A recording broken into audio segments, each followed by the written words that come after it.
Que antes de empezar el coloquio, lo más importante es que tú, como directora, pues nos cuentes un poco qué has pretendido, cuáles han sido tus objetivos a la hora de poner en marcha este proyecto cinematográfico tan maravilloso, aunque nos haya dejado, pues eso, con el corazón en un puño, ¿no? Porque es un drama romántico muy fuerte. Pero ¿qué es lo que te ha llevado a hacer esta película? ¿Por qué? En los parajes en los que has estado aquí en Aragón, etcétera, ¿no?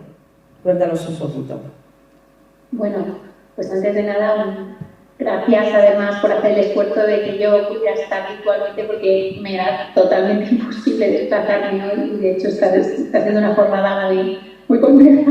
Y quería dar las gracias a ti, a todos los que estáis ahí en Sálava y a los compañeros que están ahí en la mesa. Efectivamente es verdad que esta es una película que fue muy importante para todo el equipo, que pasamos ahí un tiempo muy duro, muy fuerte en las 5 villas, que es además es una comarca que es un paisaje que yo conozco muy bien, que mi padre pues de ahí, que hay mucha familia que todavía queda en esa zona y que para mí tiene telúrica y genealógicamente mucha importancia. La novia, bueno, ya habéis visto, La novia es un proyecto que intenta adaptar, como bien has dicho, una historia que tiene un origen en un caso real que ocurrió en el Cortijo del Fraile en Almería, y de la que, bueno, se hicieron muchos romances en su momento, y el propio Federico García Lorca basó una de sus 3 grandes tragedias en esta historia. Y más allá de la historia en sí, del argumento, que podríamos decir que es casi leve o frágil o muy pequeño, es la historia de un hombre y una mujer que huyen tras una boda. No ocurre nada más. Lo que pasa ni nada menos. Federico García Lorca es uno de esos grandes autores que tiene la capacidad de haber creado una poética y un universo que ha trascendido más allá de los paisajes, más allá de los tiempos. Es un hombre que se le lee y se le sigue leyendo en todos los países, que se le sigue leyendo traducido, que nuestro idioma tiene, creo, que unos signos y una simbología y una musicalidad que lo refleja de alguna manera, o por lo menos yo siento que nos refleja con una intensidad muy específica, como lo hacen en realidad, porque hay una poeta en la mesa, los grandes poetas, que es lo que consiguen, que es alumbrar zonas innombrables de la muerte, del deseo, de esas zonas, de esos conflictos que no podemos ni siquiera, es que no podemos ni siquiera darles, la vida es tan dura, el deseo, la muerte, la enfermedad, el amor es tan inasible, tan tremendo, que una y mil veces que le demos forma y seguirá siendo inagotables. Y la de Federico García Lorca es una muy, muy fina y muy profunda. Y nosotros quisimos darle forma cinematográfica con todo este mundo que habéis visto, La novia, intentando traducir su música, su verso, dejando aquellas partes de la película que podíamos sostener en su propia palabra e intentando traducir físicamente en aquellas texturas, paisajes, luces, atmósferas, símbolos, objetos que realmente podían convertirse en un tejido cinematográfico. Y esa fue la intención con La novia, que está basada en poder de Sandra, que no lo he dicho por si alguien no lo sabía. Efectivamente, yo creo que los temas de como el amor y la muerte, que son las 2 grandes verdades, yo creo, de la vida, ¿no? El amor y la muerte son universales, son temas que siempre han interesado a los poetas, escritores, artistas, porque en definitiva pues es la propia esencia humana, ¿no? Y por eso me gustaría pues hablarlo primero con una poeta, como tenemos aquí a Olga Novo. Cuéntanos cómo se puede, aquí tienes tu micro, ¿Cómo se puede transcribir, pues eso, en poesía, estas verdades tan profundas de la vida? Lo hacías tú el otro día, por ejemplo, cuando hablabas cuando recitabas el poema a tu padre, ¿no? A la muerte de tu padre. Yo creo que ahí, por ejemplo, de nuevo sale ese tema, esa realidad de la vida. Bueno, buenas tardes a todos y a todas. Bueno, Paula, ante todo, en fin, hemos quedado, creo que, enmudecidos aquí en la sala. Hemos roto el silencio casi ritual con un hermoso aplauso final a tu creación, que yo denominaría más bien como un poema visual.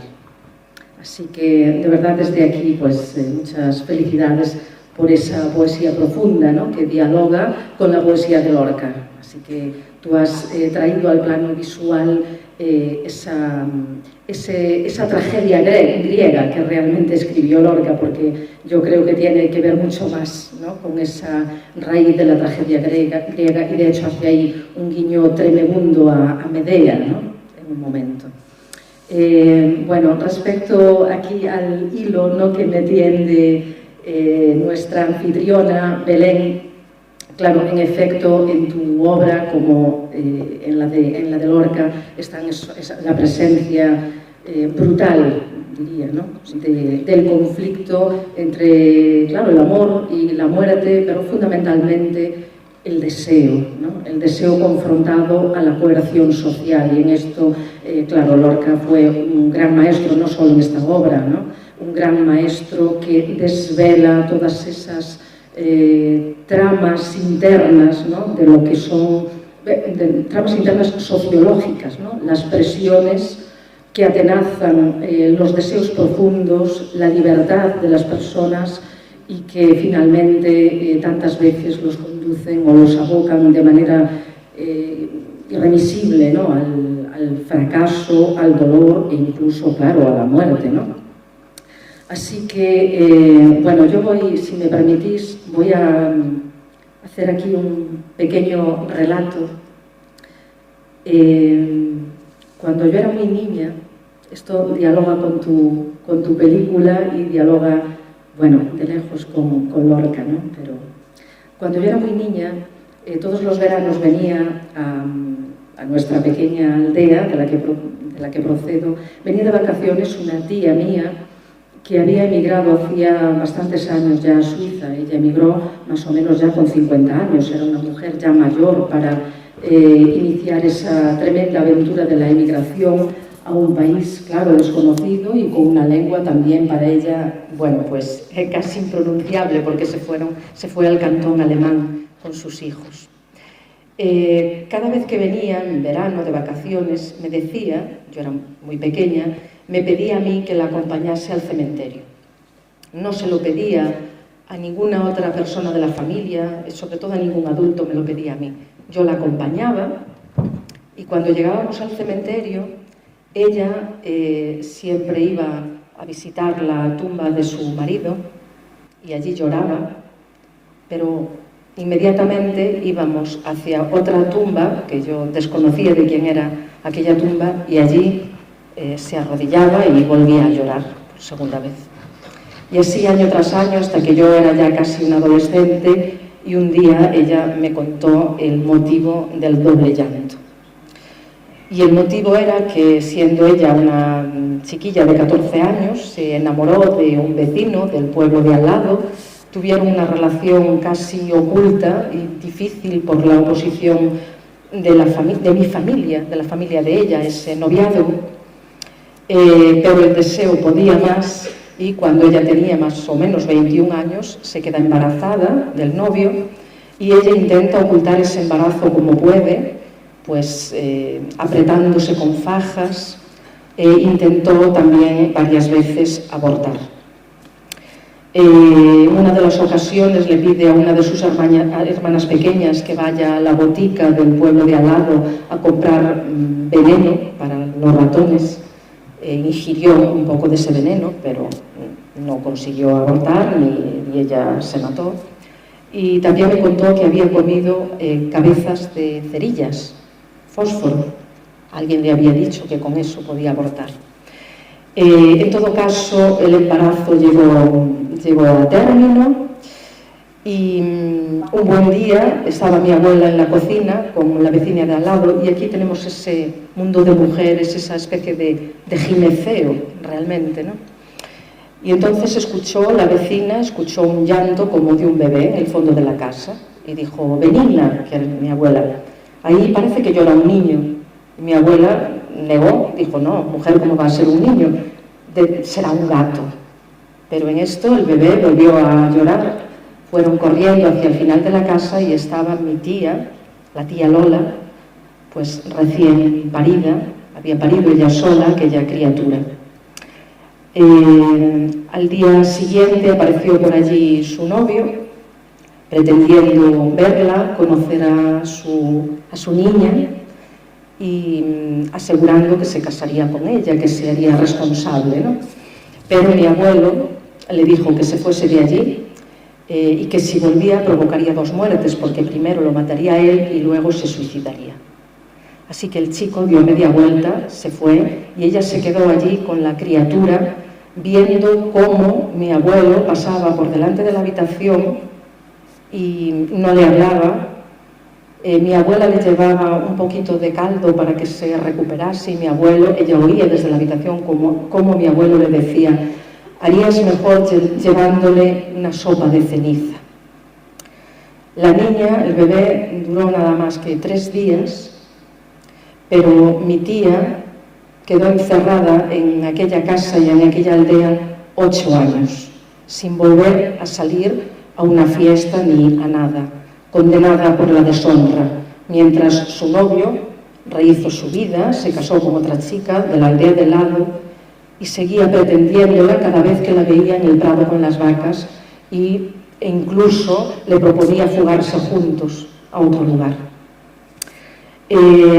Algunas de las hermanas de mi tía, además, no querían que ella saliese, no querían acompañarla a ninguna parte y a ninguna fiesta, porque temían que la deshonra caída sobre ella fuese algo así como una enfermedad contagiosa. Y una de ellas le decía: van a pensar que somos putas como has sido tú. Así que, pasados aquellos 8 años de encierro, un buen día llegó a casa otro vecino de la misma aldea que el novio, que había emigrado a Cuba hacía años y que acababa de enterarse de lo que le había pasado a ella. Él parece que había estado toda la vida enamorado de ella, pero secretamente, o por lo menos nunca se lo había dicho. Así que cuando supo la historia, vendió la hacienda que tenía en Cuba. Bueno, tenía cafetales en Guantánamo, ¿no? Esto da para una película, David. Bueno, aprovecha que está Olga. Sí, estoy también, aquí, pero porque está Paula. Estoy aquí lanzándole un hilo a un vecino que tengo, cineasta. Y entonces,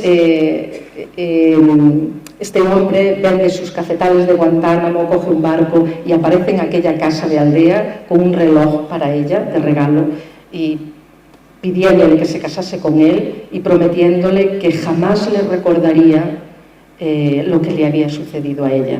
Ella lo aceptó, se casó con él, y ella me decía: bueno, al principio yo no estaba enamorada de él, claro, porque seguía queriendo al otro, pero con el tiempo, y luego tuve 2 hijos con él, aprendí a quererle. Era un buen hombre, fue muy bueno conmigo, jamás me recordó la falta, decía ella, la falta que yo había tenido en el pasado. Por desgracia, su marido murió joven, dejando pues un hijo de 12 años, una niña de 14, que pasaron hambre y mucha miseria. Y bueno, pues mi prima, en cuanto tuve 18 años y pudo emigrar a Suiza, se fue, y luego llevó a su madre, claro. Por eso esta mujer, cuando venían los veranos, quería que una niña inocente la acompañase al cementerio, que era a la única que podía de alguna manera enseñarle aquellas lágrimas del doble amor, del amor pasional que no había podido llegar a buen puerto, y del amor profundo, el amor suave. Rosalía de Castro habla en su obra precisamente de esta cuestión, y habla, fijaos lo que dice, que creo que viene perfectamente para esta cuestión. dice: cando o lido de rosas que sai da entre o ramaxe nunha mañán de maio, hai amores suaves que nin de vir se sinten, nin se ve cando entraren pola mimosa porta que o corazón lles abre, deseo, cal se abre no agosto a flor o barballo da tarde. E sin rumor, nin queixa, nin choros, nin cantares, brandos, así, e saurosos, calentar dos ángeles, en nós encarnan puros, corren coa nosa sangre, e os ermos reverdecen do espírito onde moraren. Busca estes amores, búscaos si tes quen xos poida dare, que estes son sollos que duran nesta vida de pasaxe. Ese era, claro, el buen amor, el amor suave, el amor que cura. Y a continuación Rosalía coloca este otro texto en el libro Follas Novas. Amores cativos, cativo es malo, ¿no? El mal amor. Era dolor e era cólera, era medo e aversión, era un amor sin medida, era un castigo de Dios. Que hai uns negros amores de índole pezoñenta que privan os espíritos, que turban as conciencias, que morden se acariñan, que cando miran queiman, que dándoles de rabia, que manchan e que afrentan. Mais val morrer de friaxe que quentarse a súa fogueira. Pero no sé si se han enterado mucho del gallego, esto es otra. Chelo, cuéntanos tu impresión, qué te sugiere en la animación. Bueno, no, yo a mí lo que más me gusta, sobre todo de esta película, es que Paula se haya atrevido a hacerla. Porque Paula es de las jóvenes cineastas, de las jóvenes que entraron en tromba. Y digo en tromba porque realmente en el siglo pasado, que fue anteayer, ¿no?, se conocían solamente 3 únicas cineastas en España. O sea, son las 3 que estudiaron cine, que pudieron estudiar cine porque antes no podían, que eran Pilar Miró, Cecilia Bartolomé y Josefina Molina. Solamente 3 mujeres directoras en España. De repente llegó, la gran diferencia es que ya hacia finales, ¿no?, del siglo pasado aparecieron algunas otras cineastas, muy pocas, como Itziar Bollaín, Isabel Coixet, empezaron a aparecer. Y de repente entraron como 40 jóvenes haciendo un cine muy diferente, pero sobre todo este tema, el tema del amor apasionado, del deseo, ¿no?, sobre todo las mujeres no lo tocaban porque, bueno, era un tema delicado y parece que incluso hacerlo podríamos tener mala reputación también, ¿no? Y eso es lo bueno de la gente joven, que llega sin todas esas prejuicios y es capaz de ofrecernos una película con una historia, como decía Paula, muy simple, porque es una historia muy pequeña. Yo recuerdo una vez también estando con Paolo Basile, el italiano que dirigió durante muchísimos años Telecinco, el presidente, el capo de Telecinco, y decía: todas las películas son iguales, un hombre, una mujer y un problema, todas son iguales, decía. Y efectivamente puede ser que de ahí parten efectivamente muchísimas películas. Hay algunas que tienen tramas, subtramas y tal, y otras que no. Y lo grande es poder hacer una película con un tema tan pequeño y que nos mantenga pegados a la pantalla el tiempo que nos ha mantenido. Pero es la fuerza, la buena selección, el casting que hizo Paula, muy bueno, claro, con todas, o sea, desde Inma hasta Leticia, Alex. hasta Alex también. Alex, a todo el casting, la suegra, y Luisa Gabasa. Luisa Gabasa, que es de esta tierra, además, o sea, muchos de esta tierra, además, ¿no? Y la fotografía que ha hecho eligió también unos escenarios increíbles, todo muy minimalista, además, muy minimalista, o sea, como la historia, todo minimalista, pero con una gran fuerza, claro, y sobre todo, pues eso, tocando desde un punto de vista tremendamente femenino el tema del deseo, que las mujeres también sentimos deseo, que parece que era pecado sentirlo. Pues sí, lo podemos sentir y podemos morir de amor, ¿no? Entonces yo felicito a Paula por atreverse a hacer esa película, que fue, yo creo que fuiste la primera mujer, Paula, que se atrevió a tocar ese tema en pantalla grande. Paula, ¿qué piensas al respecto?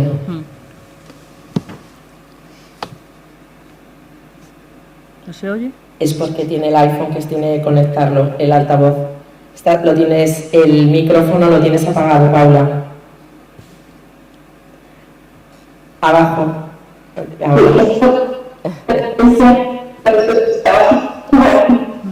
Escuchado bien. Sí, bueno, habéis tocado muchas cosas y en el centro está el deseo, que efectivamente sigue siendo. Bueno, sigue siendo los grandes temas, y una de las cuestiones, retomando el hilo que ha dicho, que ha lanzado Chelo, que es el hecho de entrar tantas mujeres, y siempre se nos ha dicho que esa cuestiones de mujeres o la perspectiva femenina, la feminista, creo que la apuesta siempre, en cualquier caso, y además inevitable, porque lo somos y porque lo abordas, está en contar los rincones que no han contado otros, o de la forma que no han contado otros generacionalmente. Entonces eso ha sido algo que siempre que cada generación apuesta, y que en este caso es cierto que ha habido a nivel mundial, en la literatura también, no solo en el cine, en el teatro, en la literatura, en todas las artes, en la política, en una avalancha de una generación de mujeres que, sin renunciar a lo femenino, abordaban los temas femeninos y masculinos. Y esta que creo que sigue siendo uno de los grandes retos todavía. Porque es cierto que el deseo, siempre, retomando el deseo como tema, ha sido uno de los ejes, el impulso erótico, en contra del impulso tanático, probablemente es el eje de fuerzas que no era Federico García Lorca en este caso, pero que mueve el mundo. Y en el caso de las mujeres, ambas cosas, el amor y la muerte, siguen siendo tabúes, siguen siendo difíciles de nombrar. Y en el caso de las mujeres, además, por una pertenencia, como el relato que acabáis de contar, es algo que no se permitía vivir, esa tacha, que ha sido muy bonita la palabra. Hay algo que sigue siendo perverso en el sistema, porque pese a todo sigue siendo una sorpresa que abordemos el deseo, pese a todo sigue siendo una sorpresa que una mujer tenga, no solo tenga capacidad de desear, que creo que se empieza a vivir y asumir de manera libre, sino que se permita contarlo con todas sus aspiraciones y con todas sus luces y todas sus sombras. Y ahora cada vez más, es un tema que me ha parecido muy interesante precisamente porque lo he leído hoy.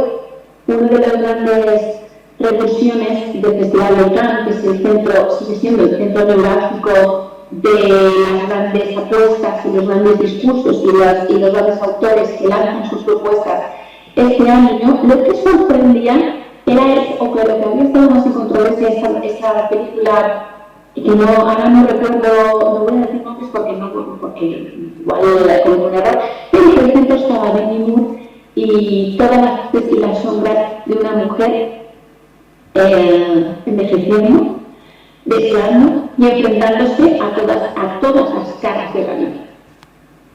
Creo que con bastante crudeza y con, no lo sé, no la he visto la película, tengo esa curiosidad de verla, pero que en sí mismo no dejaba de sorprenderme que los temas en controversia volvían a ser el deseo de la mujer y los impulsos eróticos y fanáticos de una mujer, en este caso, en otro estado vital.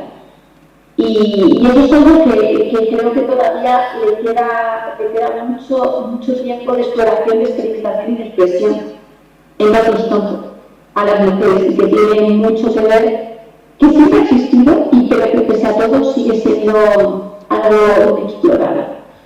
En este caso es un amor muy joven y por eso sí que lanzo a colación quizás en la mesa el hecho de que a día de hoy, hoy en el Festival de Cannes, el tema en el que se hablaba, el tema central en el que se hablaba es una película que hablaba sobre el deseo y la violencia que implicaba ese deseo, la sexualidad y los impulsos también de violencia y de muerte en una mujer más madura. Bueno, yo os lo dejo como digo yo. Bueno, también hay, dentro de la película, a mí también me interesa mucho, yo creo que lo has tocado tú, Olga, el tema de que en esos universos cerrados del mundo rural, ¿no?, esos condicionamientos eran mucho más brutales. Es decir, que si en las ciudades sucedían cosas, en el mundo rural, pensad que esos universos, esas rencillas entre familias, además se heredaban, ¿no? Yo ahora veo que cuando heredo mi casa, ¿no?, por ejemplo, mi aldea, heredo la casa, pero heredo la casa que tiene casi 400 años, con toda la historia que tiene. Y si esa casa tuvo rencillas con otra familia, me lo tengo que comer con patatas, es decir, lo tengo que gestionar, porque automáticamente, sin saber, o sea, sin conocer de nada a otros vecinos, pero ya tu tatarabuelo, tu bisabuelo, no sé qué, y eso en la película se retrata muy bien, ¿no? Por eso que, no sé, Olga, ¿qué te parece? Porque yo creo que es un tema que en el mundo rural ahora creo que afortunadamente no es tanto, pero todavía continúa, y lo digo por experiencia. No es tanto porque estamos casi en Claro. extinción. Cada vez somos menos y no hay ni con quién reñir, yo creo, Sí. ¿no? Esto es lo que pasa también. Bueno, es cierto que, yo creo que también desde las artes precisamente es interesante. Bueno, esta es una mesa que creo que llevaba por título Cine y Mundo Rural, precisamente, Sí, ¿no? por eso. Entonces, a veces la mirada que desde distintas artes se vierte, ¿no?, sobre el mundo rural ha sido en muchas ocasiones una mirada un tanto idealizadora, un tanto bucólica, sin profundizar, digamos, ¿no?, en estos conflictos, decía antes, esos conflictos sociológicos, ¿no?, que Lorca pone en primerísimo plano y que existían, claro. Es decir, en cualquier espacio se producen luces y sombras, y en el mundo rural también, y sobre todo cuando son, en efecto, núcleos cerrados en el que la norma se impone y la coerción social es pues brutal, ¿no?, en muchos momentos. Fijaos, de la historia que os he contado antes, pues una deriva, ¿no?, heredada, como tú bien acabas de decir, es que yo cuando era adolescente me llevaba muy bien y tenía simplemente amistad con el nieto de aquel novio que había tenido mi tía. Y otra tía mía me prohibía hablar con este chico. Yo no entendía nada, no entendía la prohibición porque simplemente éramos amigos, hasta que luego yo misma comprendí que era, claro, en fin, un sentimiento heredado de alguna forma, y que a ella le dolía verme hablar con aquel chico, claro. Bueno, por otra parte, y retomando un poquito lo que comentabas ahora sobre la expresión del deseo, ¿no?, por parte de las mujeres, y que todavía esto esté un poco sobre la mesa y que sea el centro de atención. Y voy a volver a Rosalía de Castro. Ya en el siglo XIX decía: todavía no les está permitido a las mujeres decir lo que sienten y lo que saben. No sé si estamos exactamente en ese punto. Creo que ya no, por suerte. Y aquí, voy a romper una lanza por mis compañeras escritoras gallegas, que en los años 90, salieron a la feria. Sí, fue ayer, pero ya pasó, es lo que digo, estamos hablando de 1996. Casi, parece que fue ayer, pero... Claro, pues estoy hablando de escritores como Yolanda Castaño, un premio nacional de poesía de este año. Estoy hablando de Lope Gómez, de Emma Concei y de muchas otras compañeras mías que publicaron obras de títulos como Pornografía, Delicia, etcétera, etcétera. Esto en los años 90. Y abrieron un espacio literario inédito en la península, en gallego, además, lanzando al mundo la idea de que no se sabe si a las mujeres les estaba permitido decir lo que sentían y sabían, pero desde luego empezábamos a atrevernos, ¿no?, a hacerlo. Así que yo creo que ahí abrimos un poco ese espacio, esa puerta del eros, desde un posicionamiento pues, claramente feminista, es decir, cantar al propio cuerpo y al propio deseo desde la perspectiva de una mujer, no digo desde una perspectiva femenina o masculina, creo que aquí entraríamos en otros debates. Lo que sí me parece muy importante y muy interesante es que mucho más allá de la norma y de la cuadrícula de lo que llamemos en un tiempo o en otro masculino o supuestamente femenino, por encima o más allá de todo eso está lo humano. Y yo creo que ahí está una de las grandes lecciones de Lorca también, ¿no?, que pone en primer plano y nos sitúa frente al conflicto de las pasiones más profundas, ¿no?, de la pasión humana. Y yo creo que quizás el hecho de que una directora, precisamente, ¿no?, una mujer, dirija esta película que acabamos de ver, muestra que hemos dado o estamos empezando a dar ese paso, ¿no?, que va más allá. Y que no tengamos que debatir sobre si es una mujer o no quien se atreve, ¿no?, con estos temas. ¿Por qué no? Claro. Muy bien.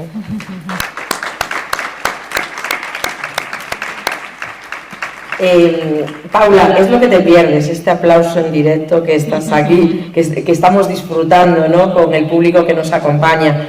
Es que es maravilloso ver el empoderamiento de la mujer en todos los ámbitos hoy en día y qué rápido se ha producido.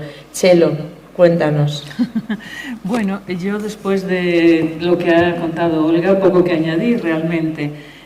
Simplemente creo que efectivamente la llegada de todas estas mujeres y además como decíamos, sin prejuicios, hablando de cualquier tema, ha sido y está siendo, porque todavía queda mucho por andar, o sea, las mujeres directoras siguen siendo minoría en este país y por lo tanto las historias que nos narran siguen siendo, que narramos, ¿no?, y me meto, siguen siendo también muy necesarias para mostrar también un punto de vista diferente, que yo siempre mantengo, que no es ni mejor ni peor, o sea, las mujeres podremos dirigir bien o dirigir mal, o narrar las historias bien o mal, exactamente igual que los hombres, lo que es con otra visión, y eso es lo que es importante, porque entonces es lo que se consigue el mundo también un poco más diverso, ¿no?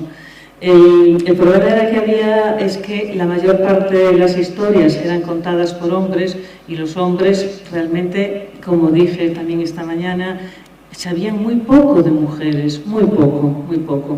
Yo, mi experiencia vital a lo largo de muchísimos años ha sido ir al cine, disfrutar de películas que me parecían mejores o peores, pero lo que siempre me sentía era cero identificada con las mujeres que yo veía en la pantalla, cero. Me parecía ciencia ficción. Entonces lo veía como algo, pues eso, que eso debe de pasar en Estados Unidos, pero yo no soy así. No me identificaba con casi ninguna de las protagonistas hasta que empecé a ver historias narradas por mujeres. Entonces, de repente, pues me identifiqué con ellas y pude, de verdad, decir, bueno, no soy un bicho raro. Entonces, eso es lo bueno que trae un cine diverso, exactamente igual. Digo, mujeres como cualquier otro tipo de persona que dirige, que no tiene que estar sujeto a un género tampoco, ¿no? Y que de repente nos abren ventanas, nos airean, y eso es fantástico, porque lo terrible es que yo soy mayor que vosotras, pero tampoco soy Tutankamón, y yo recuerdo, yo recuerdo ya casada, ¿no? En donde efectivamente las mujeres que podíamos manifestar simplemente atracción, deseo sexual, realmente, bueno, no lo podíamos mostrar abiertamente porque automáticamente nos decían que probablemente fuésemos putas, ¿no? O sea, las mujeres de bien no podían sentir deseo. Sentir deseo estaba prohibido para las mujeres. Lo bueno de esto es que al final, o sea, yo también he tenido la suerte de tener una familia en la aldea. Mi padre nació en una aldea de Galicia y mis abuelos tuvieron 20 hijos, nada más. 10 hijos y 10 hijas. Os podéis imaginar lo que era la casa de mis abuelos. Era un centro neurálgico porque había gente de todas las edades. Era maravilloso ir a esa casa. Y una tía mía además era modista, entonces tenía un montón de chicas aprendiendo a coser con ella. Y yo con 11 años recuerdo perfectamente cuando estaba abriéndome a una vida de adulta, aún siendo una niña, ¿no? Pero ya en prepubertad, estaba en aquel taller de modistillas con chicas desde 14 años hasta señoras de 60 o 70, yo creo que alguna me parecía de 90, probablemente no lo tuvieran, pero a mí me lo parecía con 11 años, y escuchar sus historias. Yo aprendí tanto de aquellas mujeres, tanto, y sobre todo tanto de lo que no se podía decir en público, pero que entre mujeres hablábamos, ¿eh? Y la relación entre mujeres siempre fue muy abierta, y de contarnos pues todo tipo de sentimientos, todo tipo de relaciones, lo que hablaban las que estaban casadas, lo que hablaban las que estaban solteras, y era maravilloso. Pero eso no lo veíamos en el cine. Por eso me encanta ir a ver películas dirigidas por mujeres, porque ahí me encuentro con todas ellas. Muy bien.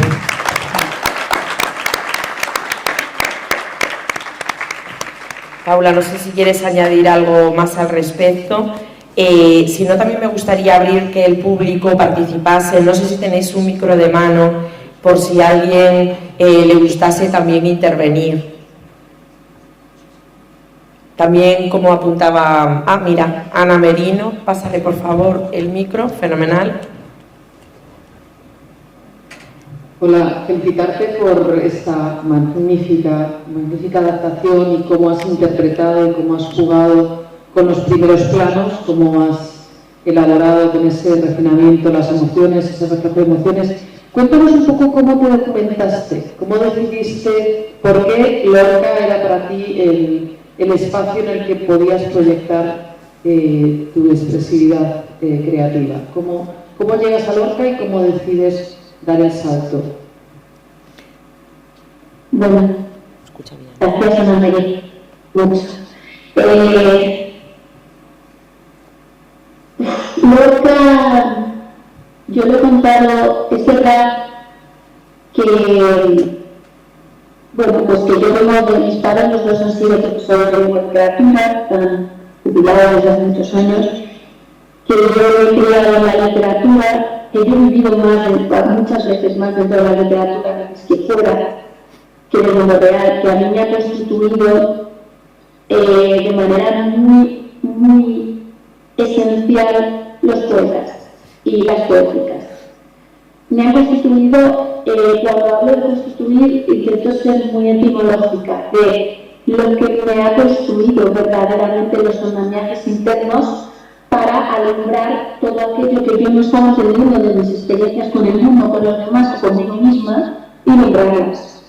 Y con eso darle una forma que adquirían, pues quieras que no, cauces y simbología y experiencia que a mí me siguen a día de hoy, siendo las que yo me agarro como un ancla para comprender la realidad y para comprender el caos del mundo.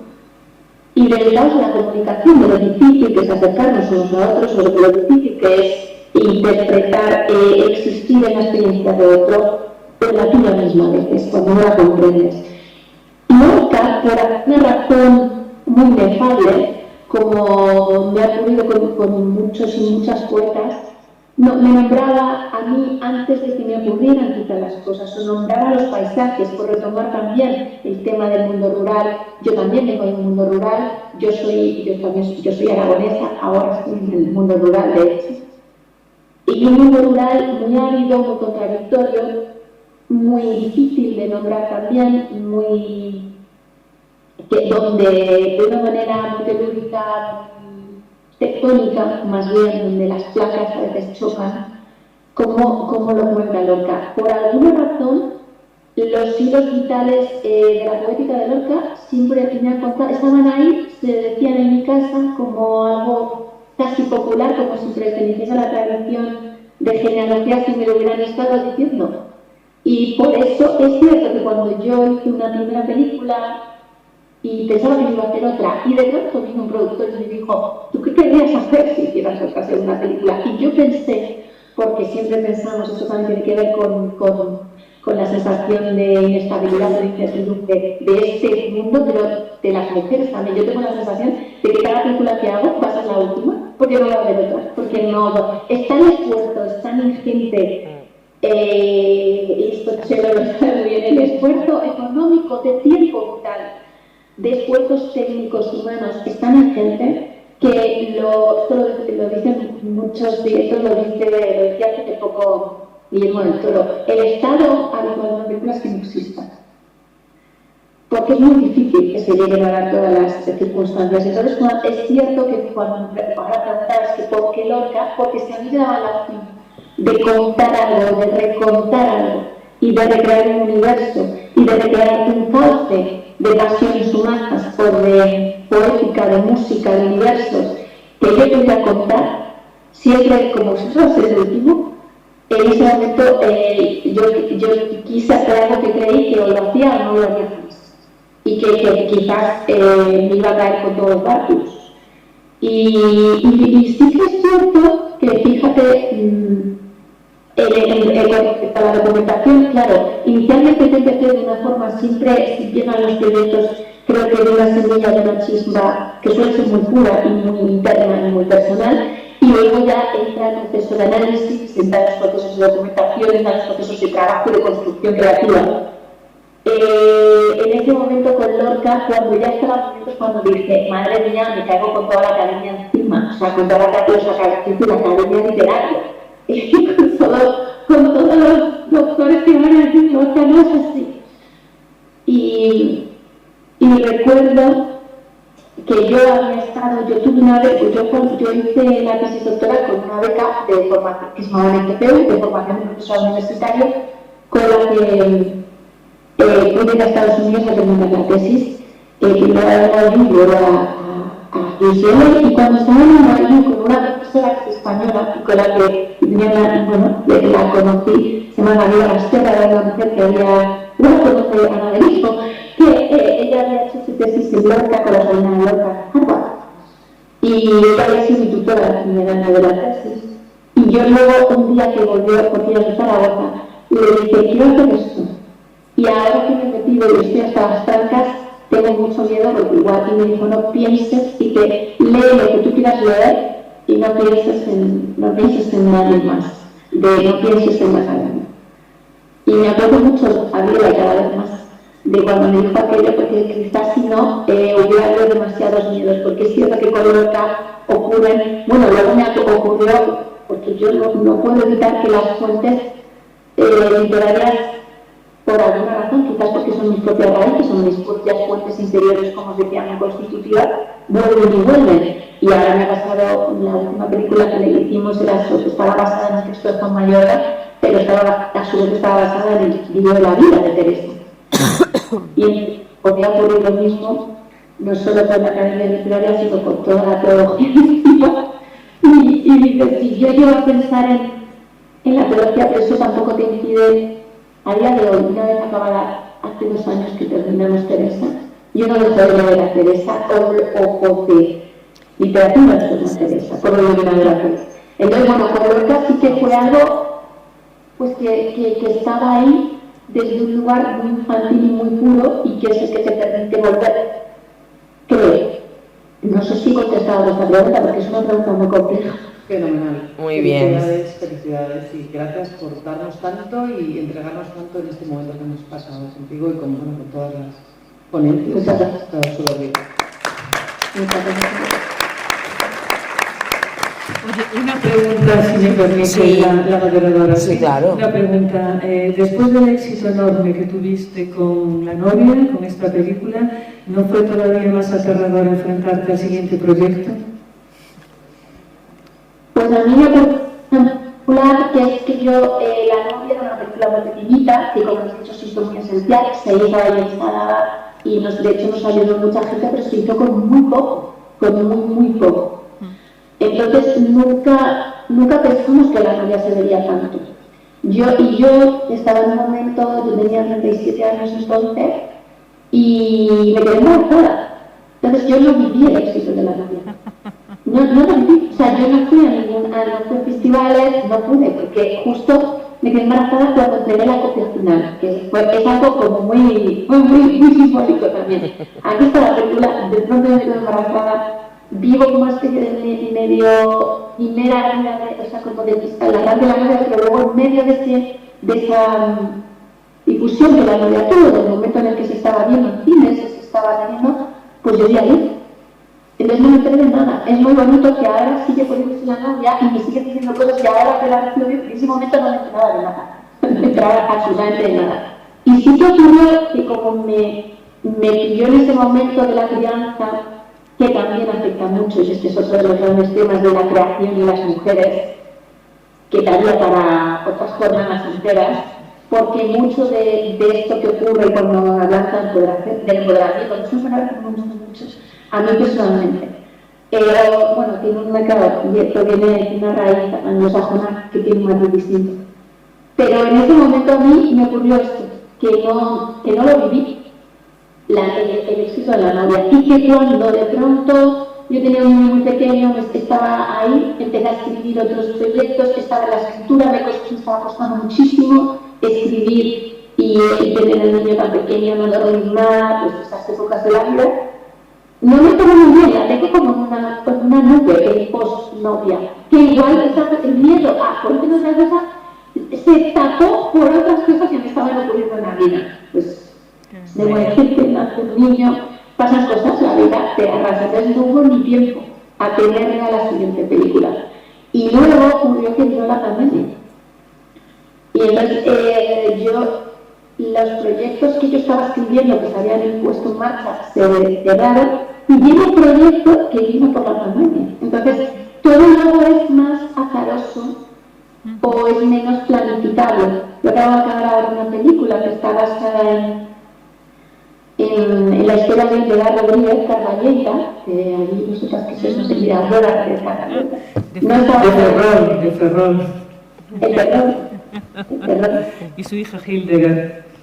Exacto, pues esto es lo que acabamos de hacer. Yo no hubiera creído que justo en pandemia me llegué una novela, una adaptación en inglés de Hemingway, una novela de Hemingway, una de sus últimas novelas, una novela muy menor.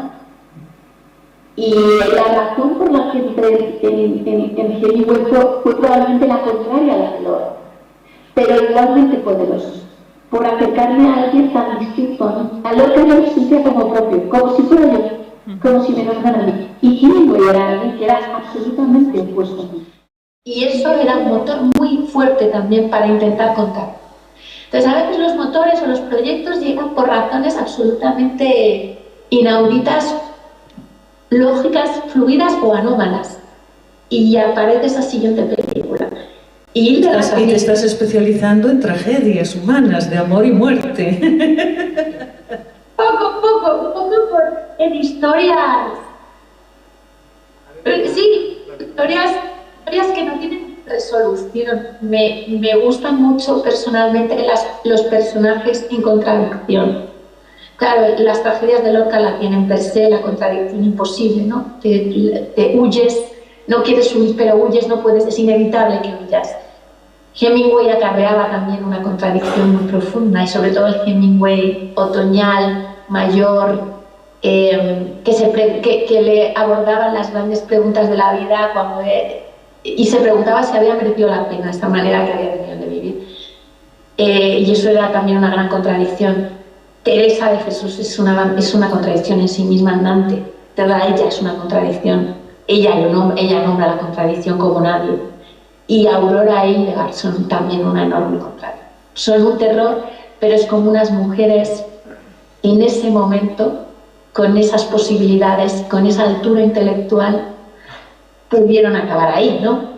Entonces, sí, hay algo sobre todo en las contradicciones irresolubles que me parecen más interesantes y que son las que tiran.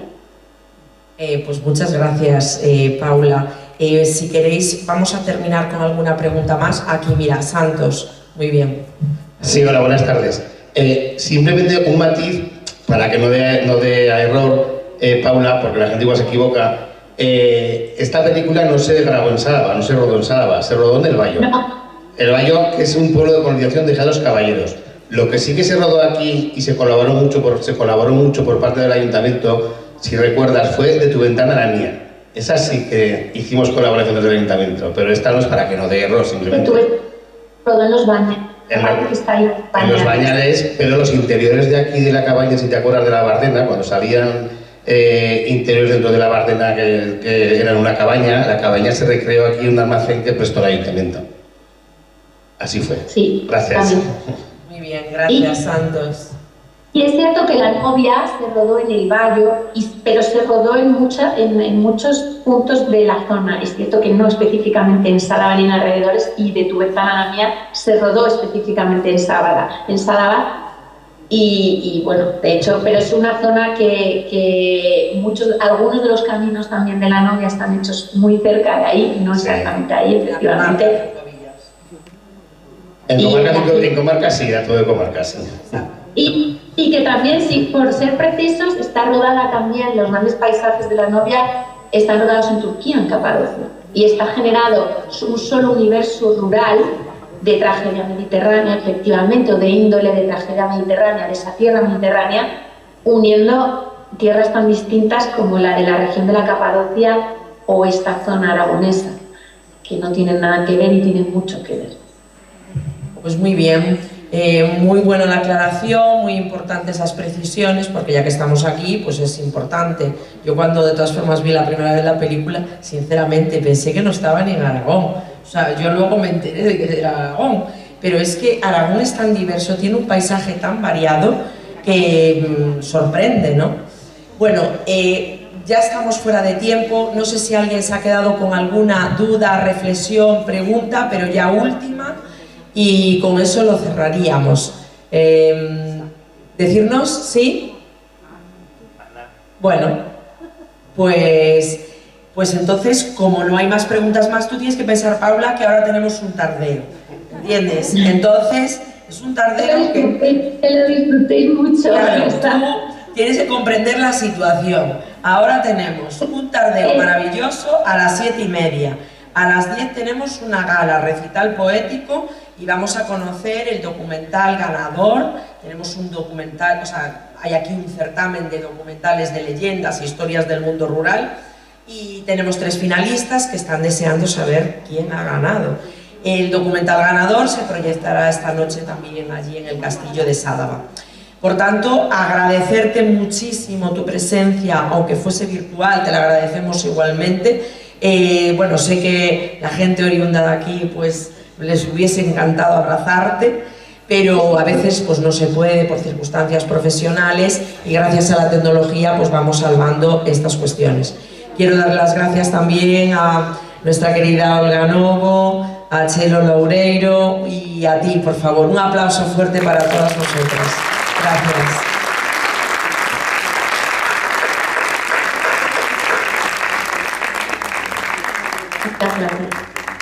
Muchas gracias por la conexión. Un abrazo a todas.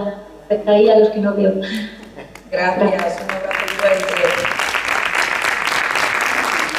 Estos aplausos son para ti. Y para vosotros, que estáis ahí disfrutando de lo que es final. Gracias, un beso grande. Record. Perdonad, que efectivamente ahora se termina el virtual y es que estamos aquí en realidad. que quiero agradeceros muchísimo. Sé que ha sido una película pues muy fuerte para estas horas del festival 5 noches, 5 villas, pero sí que era importante, lo venimos haciendo en este ciclo de cine rural que hemos incorporado dentro de este festival 5 noches, 5 villas. Hemos arrancado con Alcarrás, luego tuvimos Asbestas, ahora La novia. Quiero decir que, como bien apuntabas, el mundo rural es muy bonito, interesante, los paisajes, la tranquilidad y todo eso, pero luego también encierra unos misterios, encierra sorpresas, y luego pues yo creo que las pasiones se vuelven todavía mucho más fuertes y los sentimientos mucho más rotundos, ¿no? Así que bueno, pues espero que os haya gustado y que sigáis disfrutando. Muchas gracias.